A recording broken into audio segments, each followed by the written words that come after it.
Sinceramente, você pode estar sofrendo, mas se o teu marido não quer você mais, não tem oração que traga ele mais se ele não quiser. O que eu quero dizer para vocês é que a gente precisa ser inteligente, porque Deus não é o que eu acho que Ele é. Deus é o que é. E eu preciso entender que quando existe um conflito de formato, eu preciso olhar para aquilo que é a essência. Tem muita gente brigando e discutindo coisas bobas. Sinceramente, você pode estar sofrendo, mas se o teu marido não quer você mais, não tem oração que traga ele mais se ele não quiser. Deus não vai trazer. Ah, pastor, mas Deus não inclinou o coração de Faraó. Deus inclinou o coração de Faraó para atingir um propósito naquilo que Faraó já queria. Faraó já não queria matar Moisés. Faraó já não queria matar o povo hebreu. Deus só inclinou o coração para algo que Faraó já queria. Quando Deus parou de inclinar, Faraó continuou sendo Faraó, continuou estando onde estava, fazendo o que fazia. Deus não manipulou o Faraó. Deus intensificou um sentimento que Faraó já tinha, que era matar o povo hebreu. Eu não estou dando carta branca para divórcio ou para não divórcio. Eu só estou dizendo uma coisa para vocês: não queiram idealizar um Deus que faça algo que Ele não disse que vai fazer. E quando houver um conflito de ideia, olha para a Bíblia. Deus não manipula o homem. Deus não faz o que o homem não quer. Deus não trata a gente como marionete. Graça e paz, irmãos. Bom, esse é o mal da heresia chamada livre-arbítrio. Esse é o mal que corrompe os bons costumes. A Bíblia, em momento algum, fala de livre-arbítrio. Não existe essa palavra diabólica chamada livre-arbítrio. O problema é que as pessoas colocam Deus numa caixinha. Esse é o problema. A Bíblia está repleta de passagens, Deus endurecendo o coração das pessoas. Deus transformando o coração de pedra em coração de carne, como diz em Jeremias, no livro de Ezequiel. Deus fazendo o mesmo com Oséias, falando para ele, vá lá e case com aquela mulher de adultérios.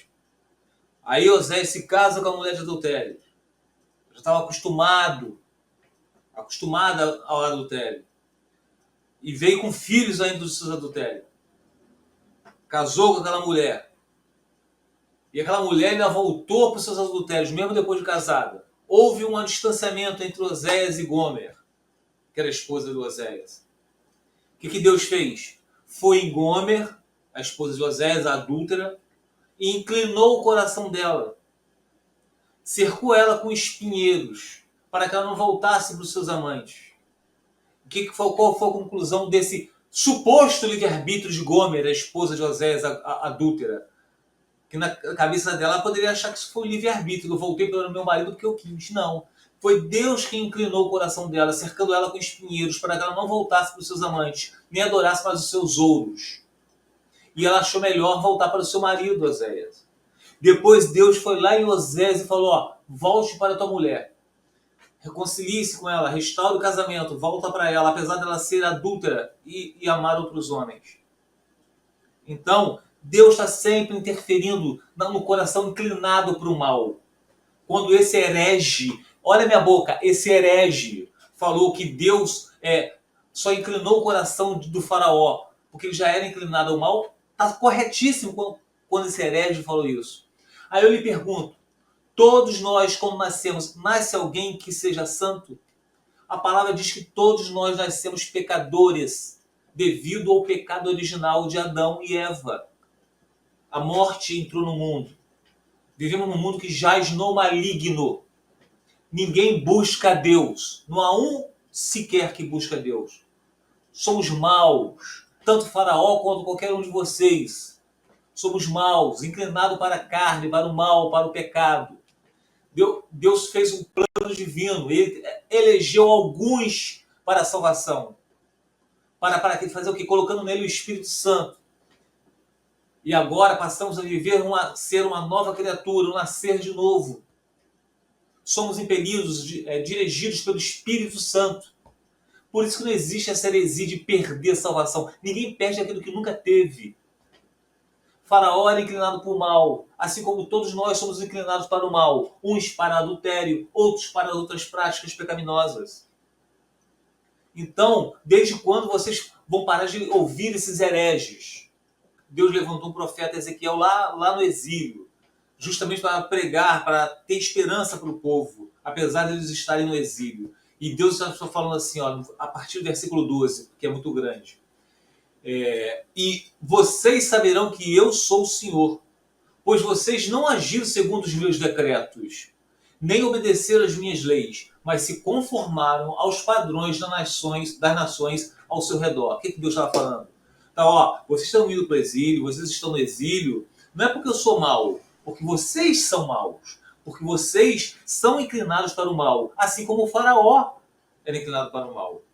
Tá? Então, o que Deus levou eles ao exílio? Por quê? Porque eles estavam se conformando com os padrões das nações onde eles foram exilados. Quer dizer, eles não estavam agindo de acordo com os mandamentos do Senhor. Assim como esse pastor herege. Ele está pregando doutrinas humanas, dizendo se você foi largado, se você foi abandonado, se você sofreu um adultério, vocês podem se casar com outro. É isso que esse pastor herege, ele está se acomodando, se conformando com os padrões do mundo. Saltando lá para o versículo 16, olha o que diz. A promessa da volta de Israel. Preste atenção, meus amados. Portanto, diga, assim diz o soberano, o Senhor. Embora eu os tenha mandado para terras muito distantes entre os povos e os tenha espalhado entre as nações, para o exílio, né? Por breve período tenho sido um santuário para eles nas terras para onde foram. Portanto, diga, assim diz o soberano, o Senhor, eu os ajuntarei dentre as nações e os trarei de volta. Olha a promessa de restauração. Das terras para onde vocês foram espalhados. E lhes devolverei a terra de Israel. Cadê o livre-arbítrio? Não existe. Ó, eles voltarão para ela e retirarão todas as suas imagens repugnantes e os seus ídolos detestáveis. Darei a eles, olha o que Deus vai fazer, olha o Espírito Santo, darei a eles um coração não dividido e porém um novo espírito dentro deles. Retirarei deles o coração de pedra e lhes darei um coração de carne. Olha aí, cadê o livre-arbítrio? Então eles agirão segundo os meus decretos e serão cuidadosos em obedecer às minhas leis. Eles serão meu povo e eu serei o seu Deus. Então, meus amados, vocês puderam ver. O que está dizendo aqui? Deus vai colocar um coração novo no lugar do coração de pedra, um coração de carne. Vai colocar o Espírito dentro deles para que eles obedeçam ao Senhor. Eles não vão ter um coração dividido, adorando outros deuses e o Senhor. Não vai ter livre-arbítrio. É Deus que vai impor a ele a sua vontade. Pois é Deus que efetua em vocês o querer e o realizar de acordo com a boa vontade de Deus, não de vocês. E para finalizar,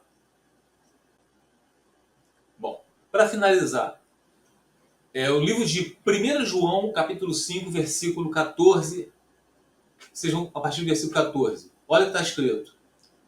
Esta é a confiança que temos ao nos aproximarmos de Deus. Se pedirmos alguma coisa de acordo com a sua vontade, tem que ser de acordo com a vontade de Deus. Ele nos ouve. Vocês não vão pedir algo que não seja da vontade de Deus.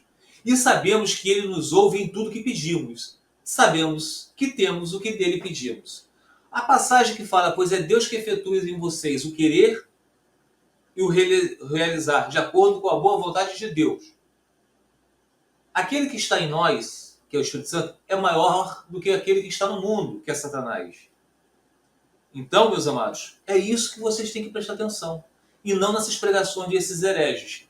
Tá bom? Bom, então era só isso que eu tinha falar para vocês. Não sigam aos falsos mestres. Se vocês forem atrás do que esse herege acabou de falar, não vai adiantar vocês orarem por filhos de vocês, se eles estiverem nas drogas, porque eles têm que ter o livre-arbítrio deles. Então não adianta vocês orarem. Esse pastor demoníaco acabou de dizer o quê?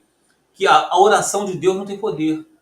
Ele está totalmente contrário ao que diz essa doutrina. Tá bom? Fica os irmãos na paz do Senhor Jesus.